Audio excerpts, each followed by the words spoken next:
तो यार ऊपरी खूबसूरती के उतने मायने नहीं होते जितनी इनर ब्यूटी मैटर करती है। लेकिन this statement is not true for the entertainment industry, क्योंकि वहां पर जब तक आप खूबसूरत हो तब तक तो आपको पलकों पर बिठा कर रखा जाता है। लेकिन जैसे ही यू स्टार्ट एजिंग या फिर किसी भी कारणवश आपकी खूबसूरती पर हल्का सा भी कोई दाग आ जाए तो उन्हीं पलकों पर जमे मैल की तरह निकाल कर आपको फेंक भी दिया जाता है। So hello everyone and welcome back to my channel movie dissection. तो यार कोराली फारजीत की नई फिल्म द सब्सटेंस देखी मैंने मूवी पर, और इस फिल्म को अगर मैं आपके लिए सिर्फ एक लाइन में डिस्क्राइब करूं तो मैं बस इतना ही कहूंगा कि this is a beautifully disgusting, disturbing, chilling, horrifying body horror film in which shivers are definitely guaranteed. जहां पर सबसे पहले तो अगर मैं आपको इसका एक छोटा सा सिनॉप्सिस दूं तो ये एलिजाबेथ स्पार्कल नाम की एक एक्ट्रेस के बारे में है, जो कि अपने टाइम की एक काफी अच्छी और रिनाउंड एक्ट्रेस रही होती है। लेकिन अब प्रेजेंट में वो होती है अपने 50s में, और अपनी एजिंग बॉडी और लुक्स के चलते उसे काम मिलना कम हो जाता है और लोग भी उसे ज्यादा भाव देना बंद कर देते हैं। और अपनी लाइफ के इसी बैड फेज के दौरान she comes across an interesting drug called the substance, जिसके इस्तेमाल से अपने आप के एक यंग, ब्यूटीफुल और बेटर वर्जन को अनलॉक किया जा सकता है। तो इसलिए इंडस्ट्री में अपनी जगह बनाए रखने के डेस्परेशन के चलते बिना कोई ज्यादा विचार किए she uses that injection on herself, और फिर उसके बाद फिल्म में जो सब होता है उसे देख के आप सिर्फ छी, यू, फक, अबे यार जैसे रिएक्शंस देने के अलावा और कुछ भी नहीं कर पाओगे। जहां पर मैं कहना चाहूंगा कि फिल्म का डायरेक्शन बिल्कुल ही कमाल का है, और इस बात का अंदाजा हमें फिल्म के ओपनिंग सीन में ही लग जाता है, जहां पर एलिजाबेथ स्पार्कल के पूरे अच्छे खासे लंबे करियर का ट्रांजिशन हमें एक साइडवॉक पर बने उसके नाम के एक सितारे के जरिए ही दिखा दिया जाता है कि किस तरह से पहले उस सितारे को वहां पर असेंबल किया जाता है, उसकी अच्छी तरह से टेक केयर की जाती है। लेकिन फिर जैसे जैसे टाइम बीतता है, मंथ्स पास, सीजन्स पास, ईयर्स पास, तो फिर हम देखते हैं कि किस तरह से वो सितारा अब धीरे धीरे फेड होने लग जाता है, उसमें क्रैक्स आने लग जाते हैं, लोग भी उसके ऊपर से आराम से अपने जूतों समेत गुजरने लगते हैं, कोई भी उसके ऊपर अपना कुछ भी कूड़ा कचरा गिरा देता है। और फिर कट टू नेक्स्ट सीन, हम ओल्डर एलिजाबेथ स्पार्कल को उसके मॉर्निंग एरोबिक शो के शूट पर देखते हैं। तो ये जो एक हॉलीवुड स्टार के पूरे करियर का ट्रांजिशन सिंबोलिज्म के थ्रू इतनी स्मार्टली प्रेजेंट किया है, ये मुझे बहुत ही पसंद आया। और फिर फिल्म की सिनेमेटोग्राफी भी काफी बढ़िया है और लगभग सारे ही सीन्स काफी अजीब और यूनिक तरह से शूट किए गए हैं।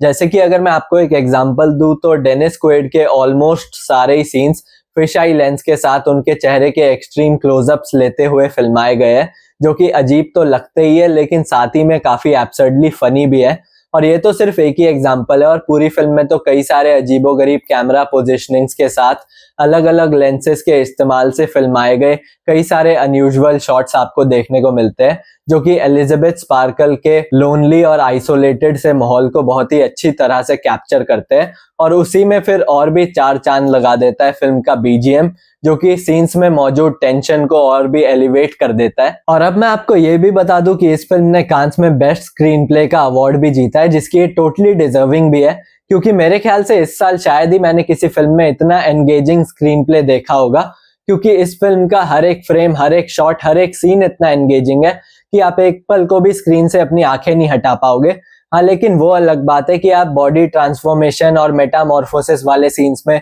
अपने हाथों से अपनी आंखों को ऐसे ढक लो, क्योंकि वो वाले सीन्स इतने डिस्गस्टिंग और इतने डरावने हैं कि लिटरली आपको घिन आ जाएगी। लेकिन फिर भी अपनी क्यूरोसिटी के चलते आप अपनी उंगलियों के बीच के गैप से उन्हें देखोगे जरूर। और यार कोराली फारजीत भी बिना किसी डाउट के अब से मेरी फेवरेट फिल्म मेकर्स में से एक है, जिनकी पिछली फिल्म रिवेंज ने भी मुझे पूरी तरह से शॉक कर दिया था, जिसके एक्टर विंसेंट कोलंबे का एक बहुत ही छोटा सा कैमियो हमें इस फिल्म में भी देखने को मिल जाता है, जो कि इतना छोटा है कि if you are not paying attention तो वो आपसे आराम से मिस भी हो सकता है। तो इसलिए फिल्म को पूरा ध्यान लगाकर देखना, जिससे कि आपसे कोई भी डिटेल मिस ना हो। और अब बात करूं अगर फिल्म में हाईलाइटेड थीम्स के बारे में, तो ये excessive obsession with good looks and beauty, self hatred और सेल्फ हार्म जैसी थीम्स के साथ डील करती है। और स्पेशली एंटरटेनमेंट इंडस्ट्री में फीमेल ब्यूटी को लेकर जो कुछ स्टैंडर्ड स्टीरियोटाइप सेट कर रखे हैं, उनके लिए एक डरावने तमाचे की तरह निकलकर सामने आती है। और जैसा कि आजकल आप देखते ही होंगे कि लगभग सारी ही एक्ट्रेसेस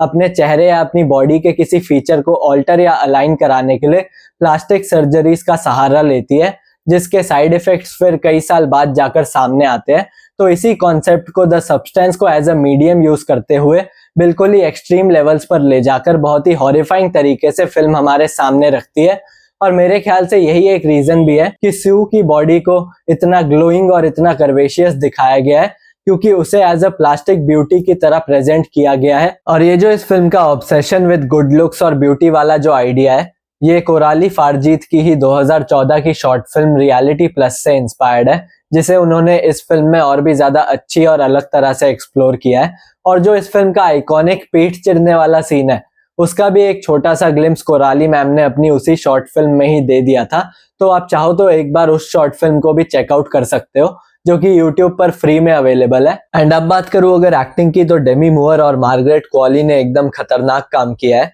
और दोनों ने ही अपने कैरेक्टर्स की नीड के हिसाब से कुछ भी करने में बिल्कुल भी हेजिटेशन नहीं दिखाई है, और दोनों ने ही अपने अपने रोल्स को बिल्कुल ही कन्विक्शन के साथ प्ले किया है। और खासकर डेमी मूवर ने अपनी ब्यूटी से ऑब्सेस्ड एक एक्ट्रेस का रोल बहुत ही बढ़िया तरह से निभाया है। और जैसे जैसे फिल्म आगे बढ़ती है, साथ साथ में उनका ऑब्सेशन भी बढ़ता जाता है, और फिर जब एक पॉइंट पर आकर वो बिल्कुल पागल सी हो जाती है, वहां पर उनकी परफॉर्मेंस लिटरली आपको शॉक कर देगी और साथ ही में आपको हंसा भी देगी। और बाकी फिल्म का जो प्रोस्थेटिक्स और वीएफएक्स का काम है, वो भी काफी अच्छा है, और जो मेकअप वगैरह सब कुछ किया गया है वो भी बिलीवेबल लगता है। और फिल्म के आखिरी सीन के लिए जो एक मॉन्स्टर क्रिएट किया गया है, उसे देखकर आपको घिन तो आती है, लेकिन साथ ही में आपको उस पर दया भी आती है। और फिर उसी आखिरी सीन में आपको कैरी फिल्म के लास्ट प्रॉम नाइट स्टैम्पीड वाले सीन की भी याद आ जाएगी। और यार इसलिए ओवरऑल अगर बोलूं तो द सब्सटेंस एक बहुत ही ब्रिलियंट, यूनिक और एक्सेप्शनल फिल्म है, जो कि अगर आप डेविड क्रॉननबर्ग की फिल्मों की टाइप की फिल्में